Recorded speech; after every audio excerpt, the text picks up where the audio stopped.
योगी सरकार ने यूपी में एस्मा एक्ट लागू किया। यह एक्ट अगले 6 महीने तक लागू रहेगा। इस दौरान किसी भी सरकारी विभाग के कर्मचारी हड़ताल पर नहीं जा पाएंगे।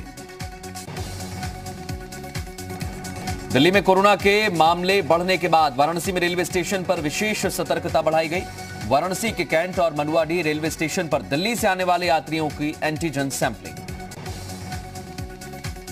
उत्तर प्रदेश के मुख्यमंत्री योगी आदित्यनाथ की आज फ्रांस के राजदूत इमैनुअल लेनिन से मुलाकात। सीएम ने ट्वीट किया कि इमैनुअल लेनिन से मुलाकात बेहद अच्छी रही। महोबा के खनन कारोबारी इंद्रकांत त्रिपाठी की गोली मारकर खुदकुशी करने के मामलार को गिरफ्तार कर लिया। कबरई थाने के तत्कालीन प्रभारी देवेंद्र शुक्ला गिरफ्तार। लखनऊ में 2 निजी अस्पतालों पर कोरोना संक्रमण की आड़ में मरीजों के अंगों की तस्करी का आरोप। इंटीग्रल अस्पताल और एरा मेडिकल कॉलेज को लेकर सीएम योगी से की गई शिकायत। यूपी में जहरीली शराब कांड पर योगी सरकार सख्त। आबकारी विभाग के अधिकारियों के साथ मंत्री की बैठक। कहा किसी भी कीमत पर रोकी जाए अवैध शराब की बिक्री। प्रयागराज में भगवान राम की विशाल मूर्ति स्थापित करेगी योगी सरकार। श्रृंगवेरपुर में श्री राम और निषाद राज की लगेगी मूर्ति। रामायण सर्किट के तहत श्री राम वन गमन मार्ग को विकसित करने का भी फैसला। गोरखपुर यूनिवर्सिटी में जल्द शुरू होगा एक्टिंग और फिल्म प्रोडक्शन का कोर्स। नौकरी और काम दिलाने की भी होगी व्यवस्था। कुलपति और सांसद रवि किशन के बीच हुई अहम मुलाकात। पौड़ी की युवती के साथ दिल्ली में 2012 में हुए रेप और हत्याकांड मामले में सीएम त्रिवेंद्र ने लीगल सपोर्ट का परिवार वालों को दिया भरोसा। सीएम त्रिवेंद्र अपनी सरकार के कार्यकाल के दौरान शुरू की गई योजनाओं की मॉनिटरिंग की तैयारी कर रहे हैं, जिस पर कांग्रेस ने तंज कसा। सिर्फ प्लानिंग से बात नहीं बनती। देहरादून के सेवायोजन कार्यालय में रोजगार मेले का आयोजन, जिसमें 250 से ज्यादा बेरोजगार युवा शामिल। देहरादून में रोजगार मेले के अंदर कंपनियां होटल, रिटेल, मेडिसिन जैसे क्षेत्रों में रोजगार के लिए सिलेक्शन कर रही हैं। रोजगार मेले के आयोजन पर युवाओं ने खुशी जाहिर की। उत्तराखंड में किसान और किसानों को लेकर आरोप प्रत्यारोप का दौर तेज है। कृषि मंत्री के बयान पर प्रीतम सिंह का पलटवार। कहा क्या कृषि मंत्री को कृषि उपकरणों के नाम पता है? बिकरूकांड में एसआईटी की जांच में गैंगस्टर विकास दुबे के साथी अरविंद त्रिवेदी उर्फ गुड्डन और उसकी पत्नी के फर्जी दस्तावेजों से हथियार और सिम लेने का हुआ खुलासा। अरविंद त्रिवेदी और पत्नी पर केस दर्ज। फिरोजाबाद में हुए छात्रवृत्ति घोटाले मामले में 5 अधिकारी समेत 8 लोगों पर कार्रवाई की तलवार। साल 2002 से लेकर 2006 के बीच फिरोजाबाद के पिछड़ा वर्ग कल्याण विभाग में छात्रवृत्ति घोटाला हुआ था। फिरोजाबाद में कई शिक्षण संस्थानों में वास्तविक संख्या से ज्यादा छात्र दिखाकर 53 लाख का घोटाला हुआ। जांच एजेंसी ने घोटाले की अवधि के दौरान तैनात अफसरों के नाम मांगे हैं। वाराणसी के चौक थाना इलाके में बदमाश खुलेआम पिस्टल लहराते हुए कारोबारी से 50 लाख की रंगदारी मांगते दिखा। घटना सीसीटीवी में कैद।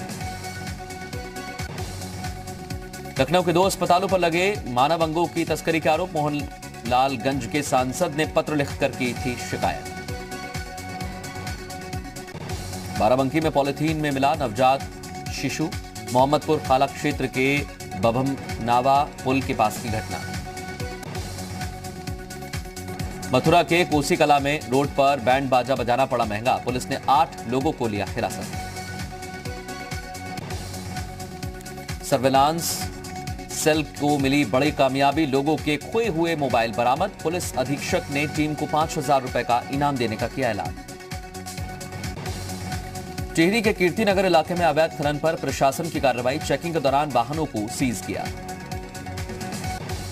रायबरेली में भूमाफियाओं पर कार्रवाई। अवैध निर्माण पर चला बुलडोजर। सरकारी जमीन से अवैध कब्जा खाली कराया गया। लखीमपुर खीरी बाइक चोरी के आरोप में एक बदमाश गिरफ्तार। 6 बाइक, तमंचा, कारतूस बरामद। थाना मोहम्मदी कोतवाली पुलिस की कार्रवाई। अयोध्या में देवोत्थान एकादशी पर चल रही पंचकोसी परिक्रमा में श्रद्धालुओं को बांटे गए मास्क। रामादल ट्रस्ट ने मास्क बांटे। फिरोजाबाद में मंडी परिषद डायरेक्टर की मंडियों का औचक निरीक्षण। मंडियों की व्यवस्था को देखकर दिखे संतुष्ट। कांग्रेस नेता और राज्यसभा सांसद अहमद पटेल का निधन। कोरोना संक्रमित थे पटेल। गुरुग्राम के मेदांता अस्पताल में चल रहा था इलाज। कांग्रेस सांसद अहमद पटेल के निधन पर पीएम मोदी ने ट्वीट कर जताया दुख। लिखा, अहमद पटेल जी के निधन से दुखी। नोएडा पहुंचे स्वास्थ्य मंत्री जयप्रताप सिंह ने साधा विपक्ष पर निशाना। कहा, कोरोना काल में इतना काम किया फिर भी विपक्ष तंज ही कसता है। यूपी में लव जिहाद पर अयोध्या को अध्यादेश को लेकर शायर मुनव्वर राणा का विवादित बयान। कहा, यूपी सरकार के पास एक ही काम, रोज रोज नए नए कानून बनाना।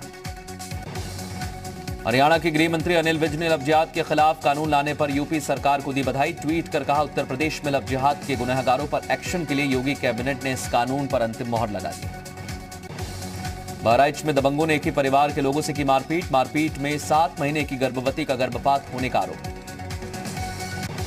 रायबरेली में जिला होम्योपैथिक चिकित्सालय की जमीन पर अतिक्रमण को हटाने का काम जारी। भारी पुलिस बल के बीच प्रशासन की टीम अतिक्रमण हटाने के लिए काम कर जुटी। नोएडा विकास प्राधिकरण की रतन बिल्डर्स के खिलाफ बड़ी कार्रवाई। रतन बिल्डर्स पर 5 लाख रुपए का जुर्माना।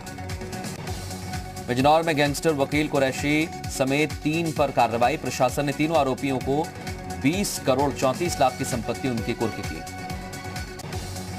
कल गोरखपुर में दौरे पर रहेंगे मुख्यमंत्री योगी आदित्यनाथ। 16 सड़कों का करेंगे लोकार्पण और शिलान्यास कार्यक्रम में लेंगे हिस्सा।